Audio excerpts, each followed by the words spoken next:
what makes this symposium really different from others that I've been in is it's not the usual lecture format. It's not even really the Socratic method, even though that obviously comes into play. It really is a true symposium where the quality of the participants are equally as important as the quality of the organizers. And that really comes through. The folks who come to these events are remarkable professionals. They're generally very good communicators. And they're the people of like crazy intent for us to be in this crazy business of craft winemaking. And it's great fun to get together and realize that you're not the only crazy person in the world.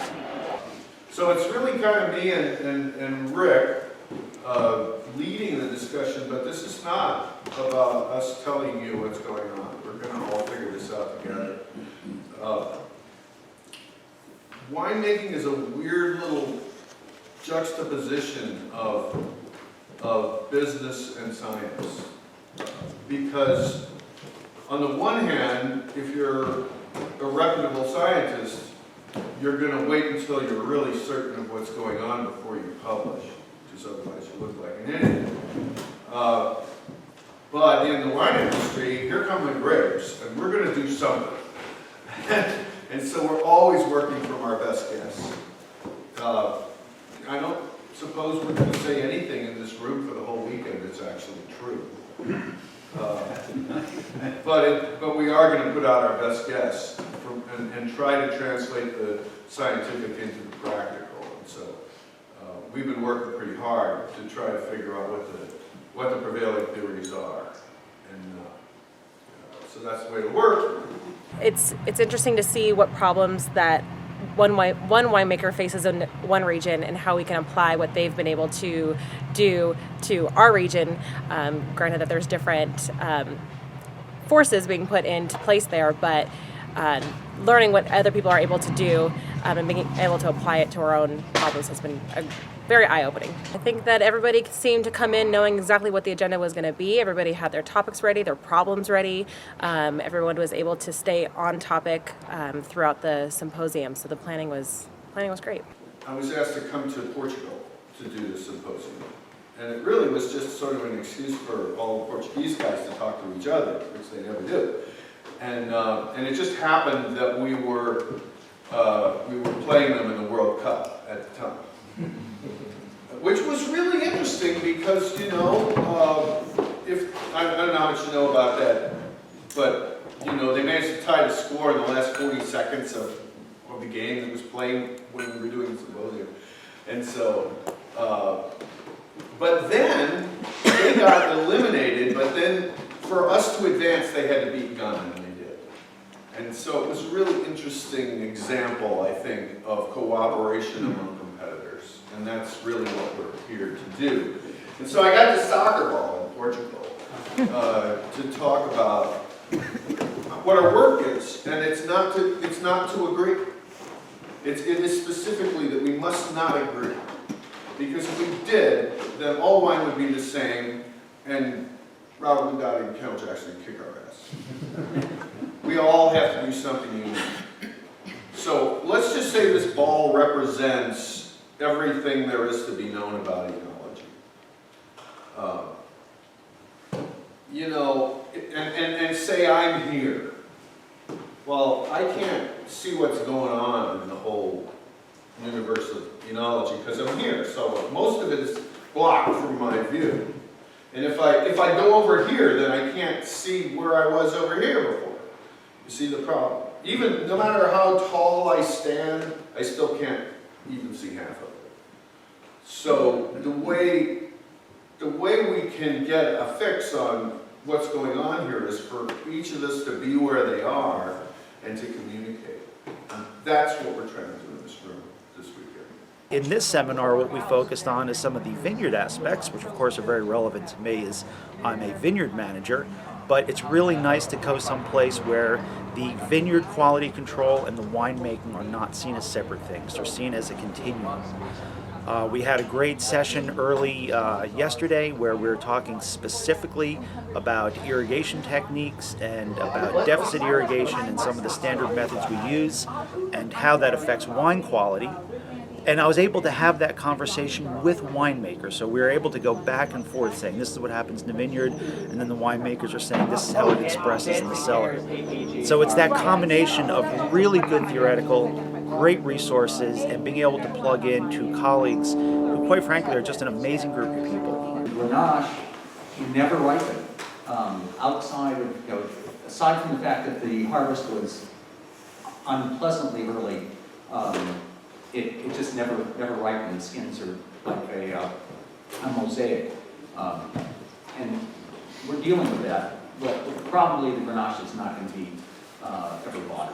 Didn't have a lot of problems this year. I've worked half of my career on the East Coast where you actually see a lot of problems. Quite often, like every year. The last year I was there, 2011, I know it wasn't a very good vintage out here. We had 26 days of rain in September. Where was it?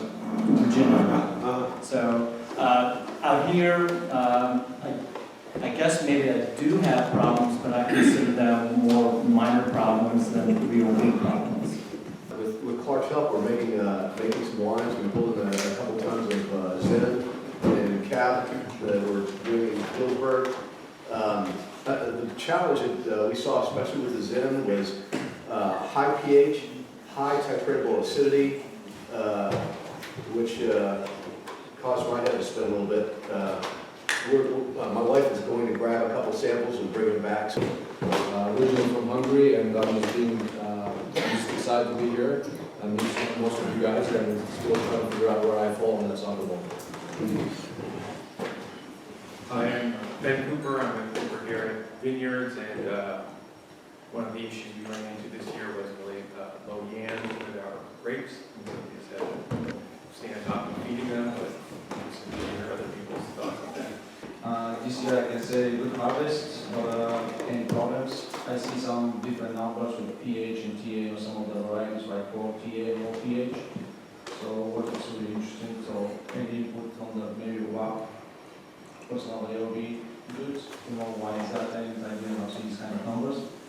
But after all, it's pretty good harvest for us. So I think the only issue was a Sauvignon Muscat, and we lost the window. No Muscat. It supposedly lasted for about 3 days, and by the time we were ready to harvest, that had gone. So that was an interesting situation.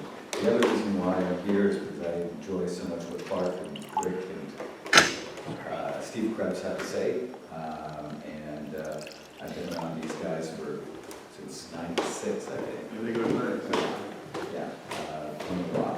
And also, either today or tomorrow, I want to share with you a project I'm working on, toasting some grape seeds and looking at different aromatics, different aspects of how the grape seeds can add flavors to our wines.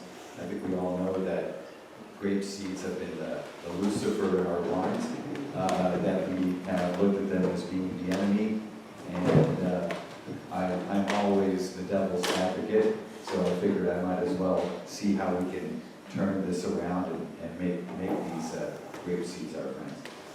We had an issue this year with residual sulfur on the grapes when they came into the winery. Clark kind of gave me some advice on how to correct that, and I think it worked too. The wine came out a lot better than I think it would have had we not done this treatment. But I think it was interesting. I brought a sample of that, and we can try that later. Maybe we can all learn a little bit from that. Because in years past, I've had this issue from the same vineyard, and we weren't able to correct it. So I think it's a pretty good year, mostly. The only thing we've seen is a little bit of mousiness. So we've had a lot of wild MLs, and some of the low VA, like you said, and some of the mousiness is resolving itself, some of it isn't.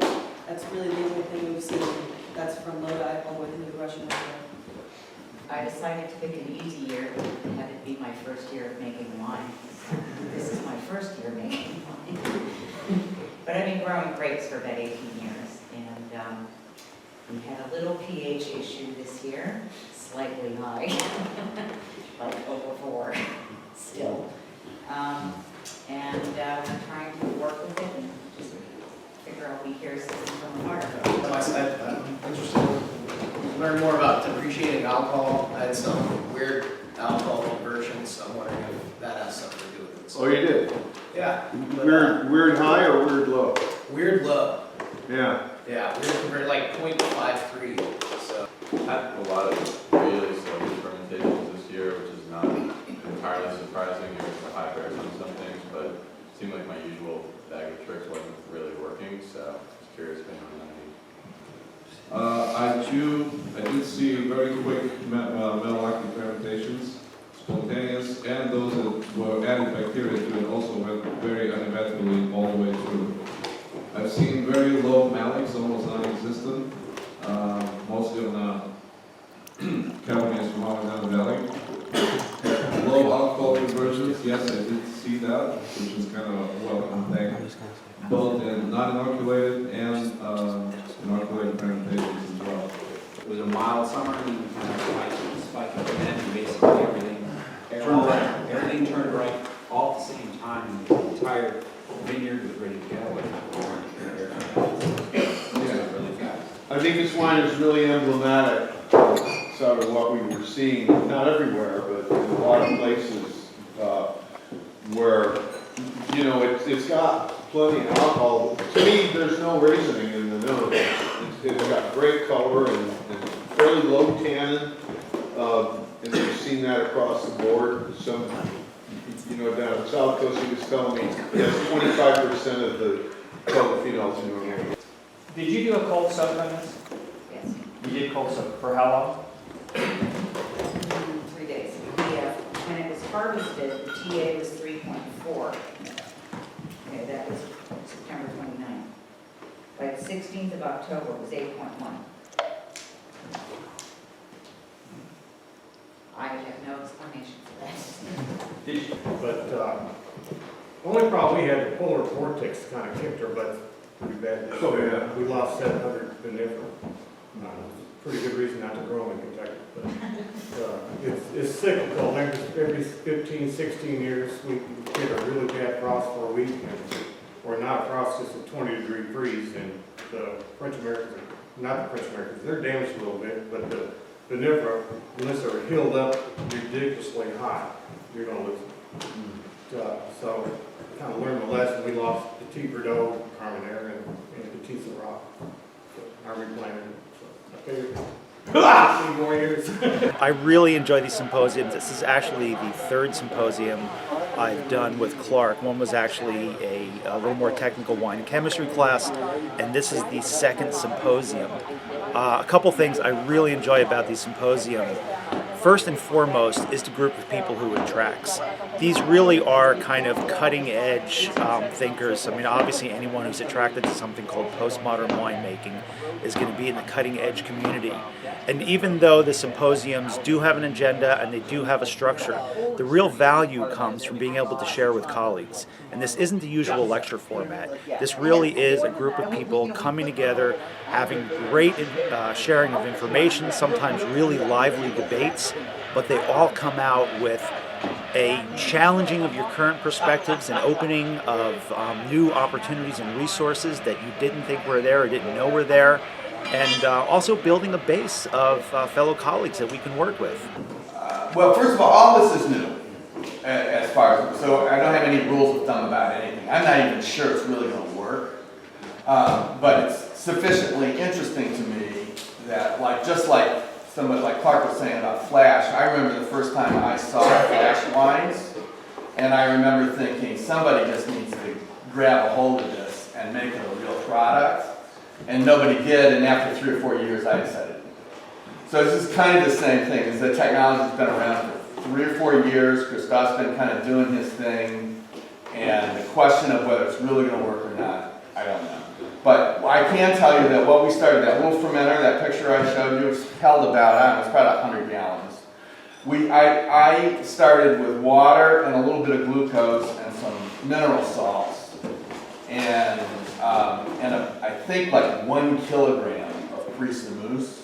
And then within 48 hours, I had grown it up to 200 or 300 million cells per minute. Do you envision let's say, the development of a network of people that have their own home strains that are potentially trading, And maybe this would be a good time to talk about, but one of the things that Mills has done is he's gone out into the vineyards and with these new techniques where he can look at the whole microbiome, and he has shown that at least initially, grapes grown in Sonoma, grapes grown in the Central Coast, and grapes grown in Lodi have very distinct populations of yeast and bacteria.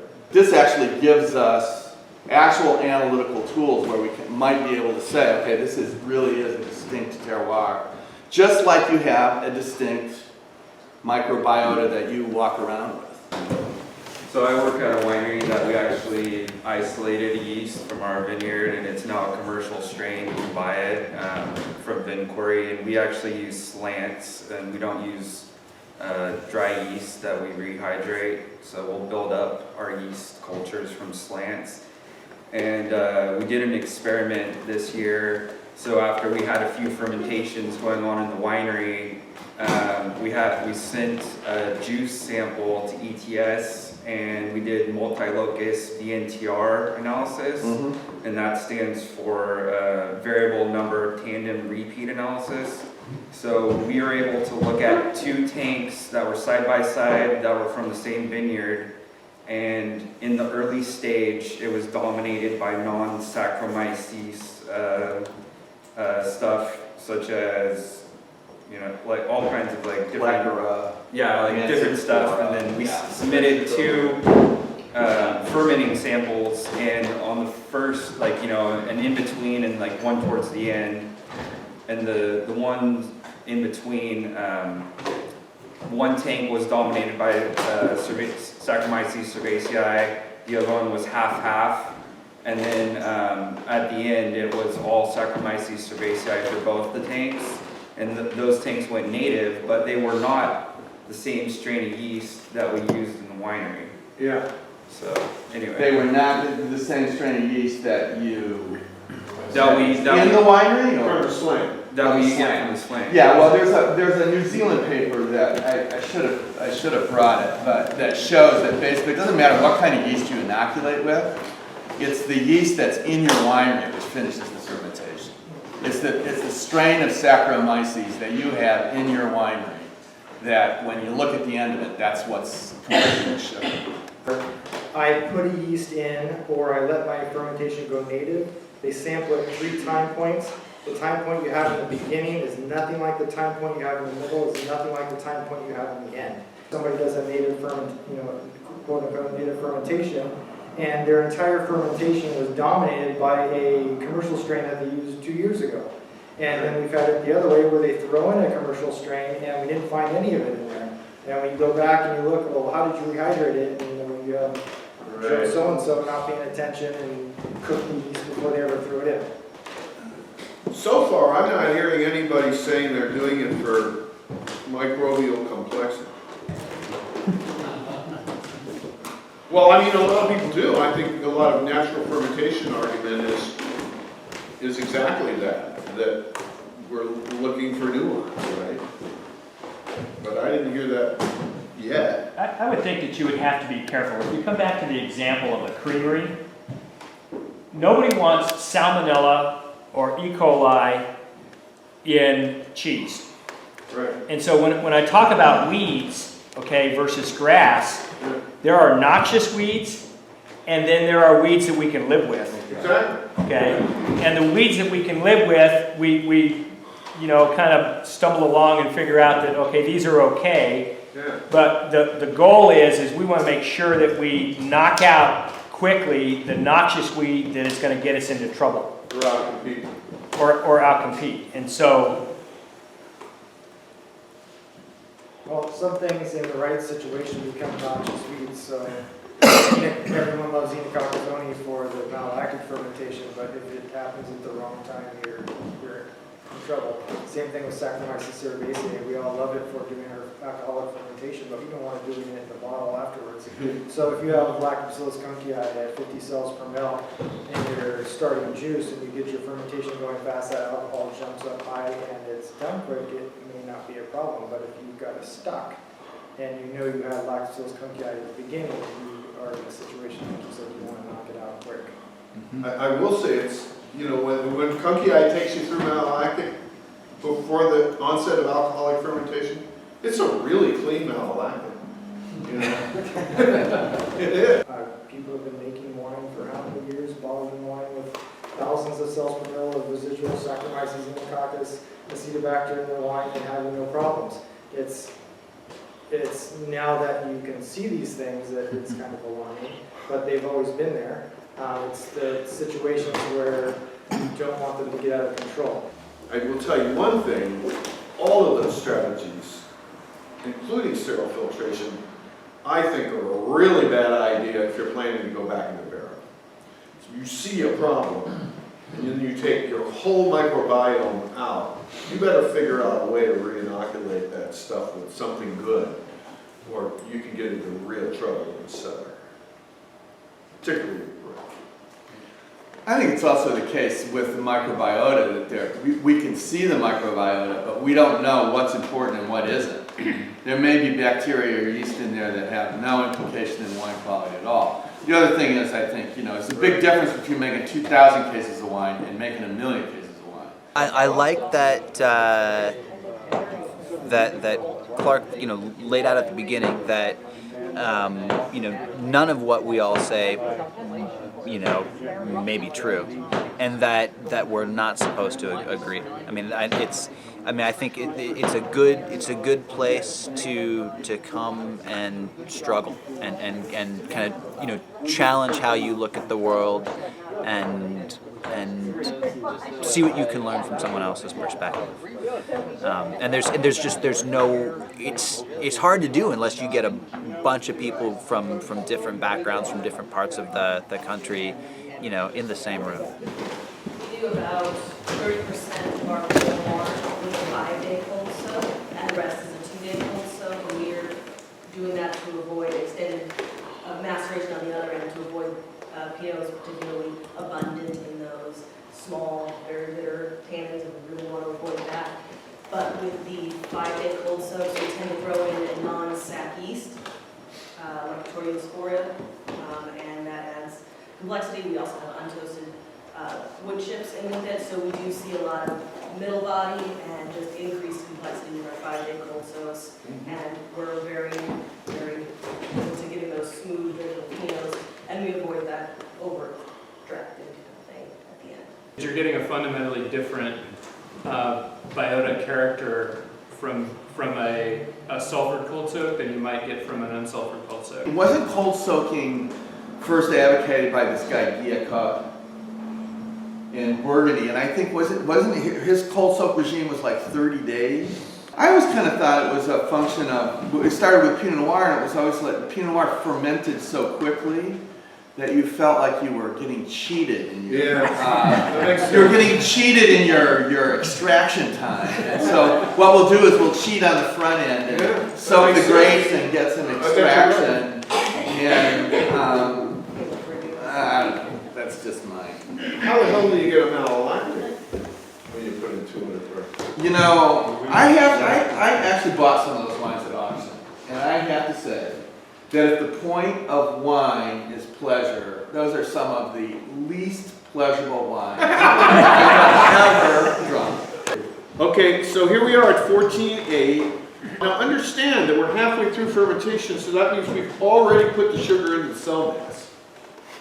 And our conversion rate should be going up. But look at what's happening. Presses the stuff off, he ends up with 12.51. The purpose of putting this out there was to find out whether the other people have been seeing the same thing. Was the sugar measured as by a differential refractometer to know what your sugar speciation was, or is it a total fermentable sugars versus non-fermentable sugars? It's just density. And so if all you're measuring is density, what happens if you have a higher invert sugar concentration? that shows others' bricks. You know, you can become very specialized where you understand one thing, but you don't understand the big picture. And I think what this does is it opens up people's eyes to what the real big picture is and how to apply all of these smaller elements to that picture to create the final product. You know, you take a lot of the big stuff that we've been talking about, and there are a lot of details that we really have to mull over, but you need to be able to control those details and then make an informed decision from them at the very end. It's a great location. It's really been a good format, and there's a good variety of people that are here. This is just kind of a crude hand log of events with this wine. This is the first wine on your left, 2013 Bedrock in Pinhel. I have the fermentation chart here because it didn't scan very well. This one barely did as well, but I can tell you this came in on September 8th, 2013 at 26.2 bricks. The next day I swelled up to 26.6. And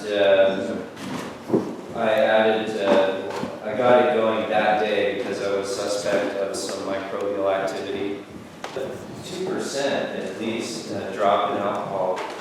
So far, we don't have any answers yet. So, yeah. I've got to say that it's easy to say that the disappearing alcohol is a function of sampling until you actually see the care with which you kept the records. Right. And then it's much less. The only thing I would say is that I heard this rumor. This is really sometime in the mid-90s that they had this problem in France. In Kentucky, we strive for sugars and color. So a lot of times the 21 point usually isn't available. And 23, 24 in reds seldom happens. It's kind of a mixed cornucopia of pleasures and miseries. I just, every year I feel like I come out as a little bit better winemaker from interacting with Clark and the quality of the winemakers that attend this. As a matter of fact, this is my third consecutive year being out here doing this. I started with the wine chemistry program in 12, and then the postmodern winemaking started in 13 and 14, and tickled to death to be here.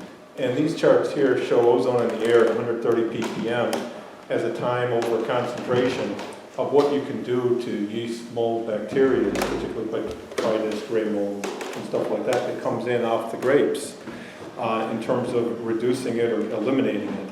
And essentially we can knock out about 99.9% of the CFU colony-forming units as well as the actual leasing, the actual cells itself on the grape over a particular time depending on the load, the temperature, and the air turbulence flow that we have. It's kind of a recipe that we've set up and we've kind of patented it. Comment on just what the exposure time component of that is. And the reason what's motivating this question is your technology adaptable to doing like a conveyor process rather than a batch oriented fumigation? Let me put the question up. So if you were only interested in using the ozone in ambient form is to reduce the microbial load. We're so used to just kind of sitting in class and listening to the teacher, and I have to admit, just getting to hear Clark teach is great because he's an excellent teacher. I think all of us participants probably need some coaxing to grab the mic and talk around the table. Hearing Clark talk about how he makes his wines, hearing other people's perspectives on that is useful and just in kind of helping me wrestle with how I want to go about my business when I get back home. One simple stupid thing is I've been convinced that I need to go ahead and start using a pressure bomb and actually measuring the water status in the vine rather than using a soil probe, which is kind of something I probably knew for a while, and this pushed me over the edge. Then we're going to get into sulfite-free. Paul Fry's going to talk, and I'm going to talk about kind of two different approaches to that, many of which you made. And so as the wine comes around, we get to talk about the wine.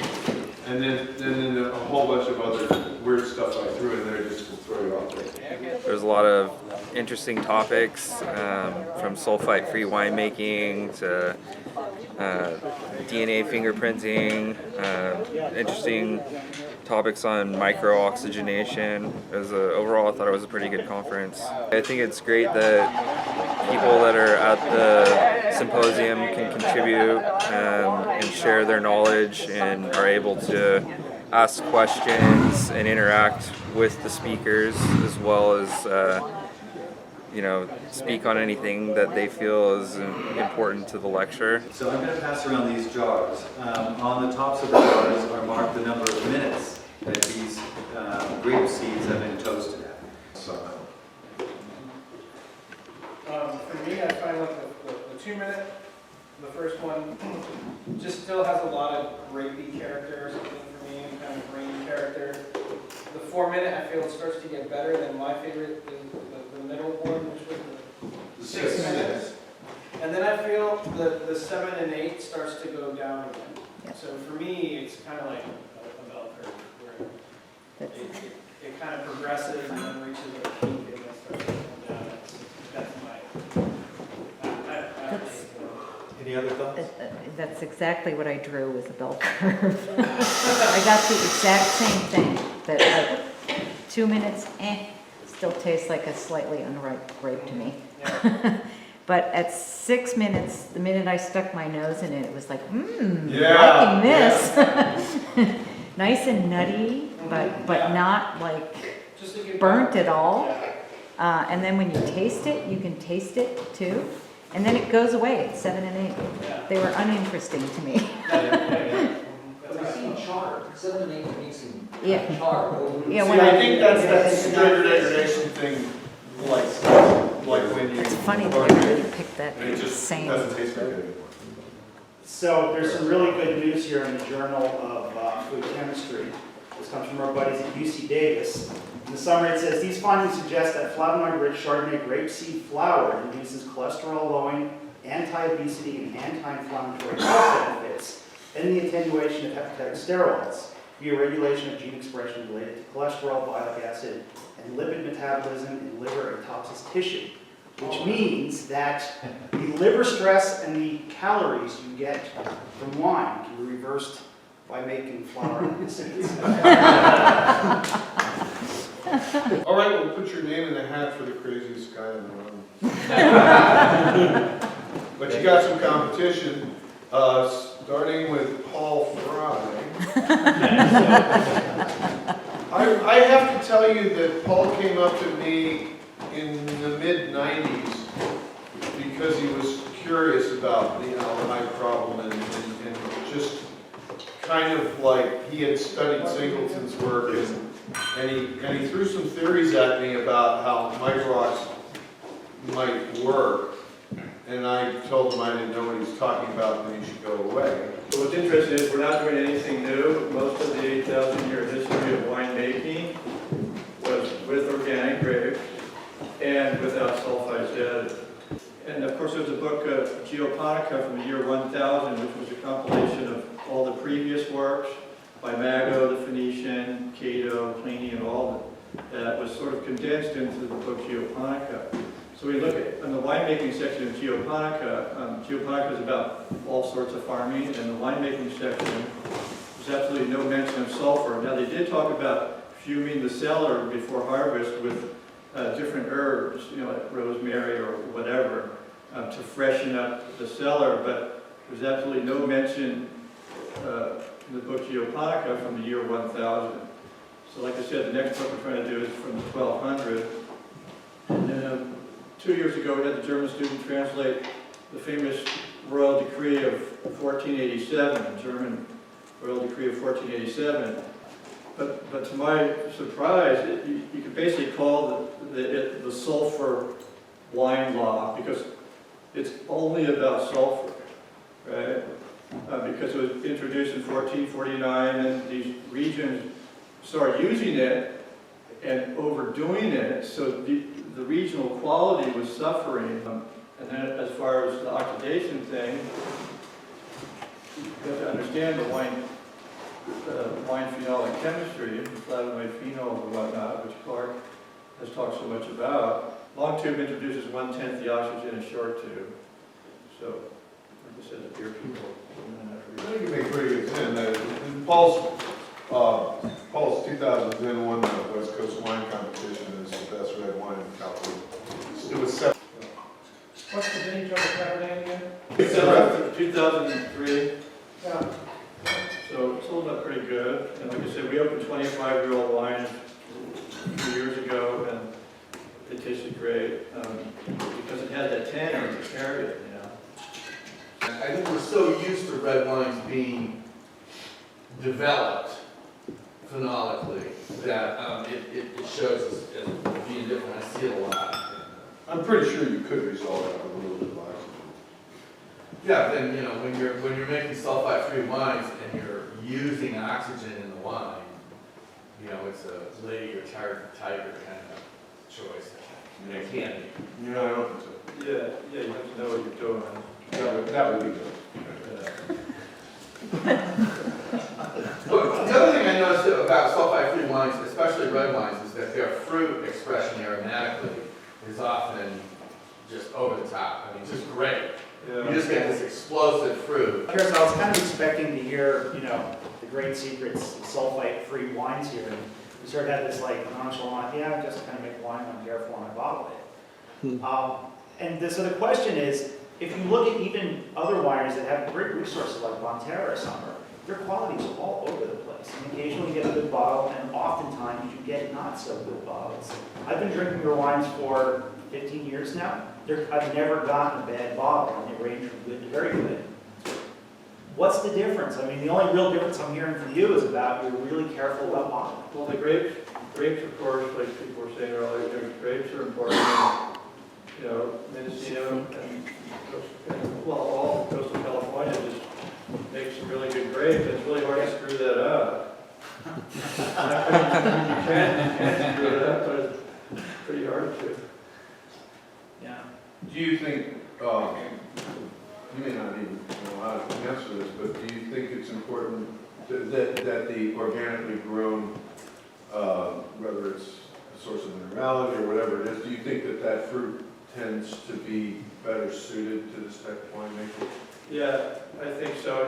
We studied that. A UC Davis study showed that organic fruits and berries are higher in phytochemistry. You'll have top winemakers from universities that basically say what's been done for 8,000 years can't really be done. So it's good to just, and it makes it fun. It's kind of like what Clark's doing. Every day is something fun because you keep looking, rather than just saying, okay, this is the dogma for eternity, or this is the teachings that we have to go by for eternity, or whatever. So, I think the human mind was made to always be looking and creating, rather than just saying, okay, this is it, because, the human mind was, I think, made to create, We're going to introduce the topic of why we work and kick that around. And in concert with that, we have 1, 2, 3, 4 flights of crazy ass ones.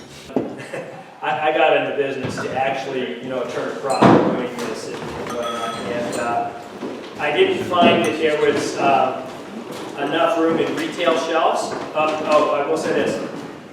We do 12,000 cases a year, direct to consumer, and we're a complete sellout. So it is doable, okay? Even in small places like Colorado or Kentucky or Iowa or whatever, you can create a following and a reputation and whatnot. And I'll never take on and do a Gallo or a Kendall Jackson or those, and I don't want to. And that's okay. That doesn't seem to be a threat. That's a problem.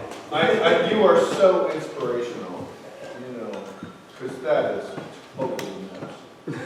Completely crazy. And the fact that you have been able to make it work, I take my hat off to you. first 3 wines, I know 3 shiners went through as 1, 2, and 3, so hopefully you got the order correct. Before I got involved with Till and working with him, which are the wines 3 and 4, I started making wine in 2000 and starting in 2008. And this is the first wine is Zinfandel. It's a 2011 Old Vine, whatever that means.